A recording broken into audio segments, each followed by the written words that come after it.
Je vous propose un extrait de la prochaine vidéo dont le titre sera 1984, point d'exclamation, 2026, totalitarisme, point d'interrogation. Le fil directeur de cette élaboration est centré sur une suggestion, une hypothèse de travail qui est la suivante. Pourquoi dorénavant ne pas nommer, qualifier toute structure, organisation, groupe, gouvernement ou autre de totalitaire ou totalitarisme à partir du moment où elle engendre chez tout individu, qu'il soit à l'intérieur de cette structure ou à l'extérieur mais dépendant de cette structure, engendre une souffrance psychique significative, une souffrance artificielle fabriquée par les mécanismes à l'œuvre dans ce totalitarisme. Cette souffrance psychique n'a rien à voir avec ce que l'on appelle le lot de l'homme, c'est-à-dire une souffrance liée au deuil, à la séparation, à la perte d'estime de soi, à la dépression, à la douleur, à la maladie ou autre. Cette souffrance est fabriquée artificiellement.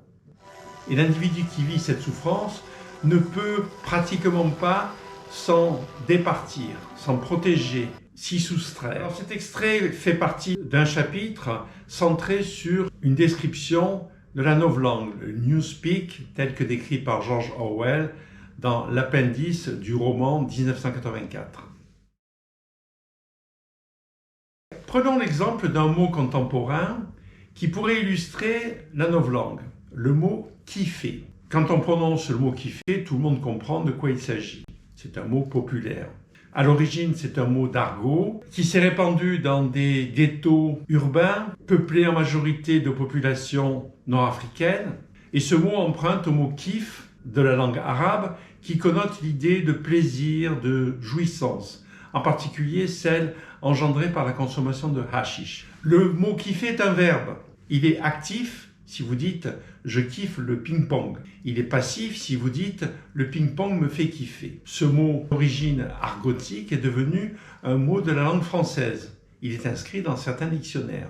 Comme depuis des siècles, un certain nombre de mots d'argot ont été francisés ou tout au moins inscrits dans le lexique par des académies. Alors ce mot à lui seul connote des dizaines de mots de la langue française, chaque mot ayant sa propre étymologie, signification, sa propre spécificité.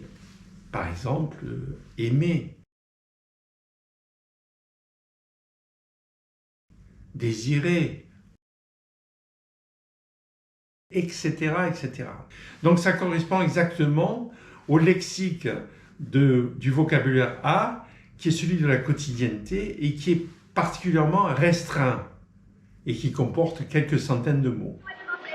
Alors, ce comité de novlangue? Le plus gros déchet, ce sont les adjectifs.